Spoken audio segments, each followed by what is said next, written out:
Have you heard about tennis great Althea Gibson? Before we had Serena Williams and Naomi Osaka, it was Gibson who broke tennis's color barrier in the 1950s and changed the game forever.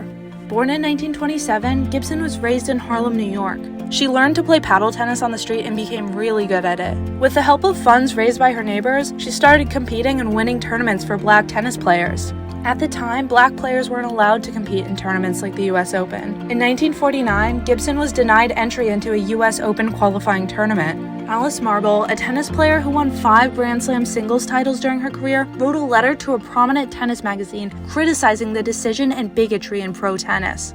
Gibson was then invited to another qualifier and became the first black athlete to compete in the US Open. In 1956, Gibson became the first black athlete to win a Grand Slam tournament, the French Championships, or what we now call the French Open. She won both the singles and doubles titles there. In 1957, Gibson won the singles title at Wimbledon and even received her trophy from Queen Elizabeth II. She was honored with a ticker tape parade when she arrived back home in New York City, the first one ever organized for a woman of color. By the end of her tennis career, Gibson had won 11 Grand Slam titles and was the first black woman to have held the top spot in tennis. In addition to tennis, Gibson was also a trailblazer for women's golf, becoming the first black player ever on the LPGA Tour despite facing death threats and racial slurs. Many in both tennis and golf credit Gibson with opening doors for the next generation, but they believe more should be done to highlight her career. In an effort to do so, a statue of Gibson was erected at the Billie Jean King National Tennis Center in 2019.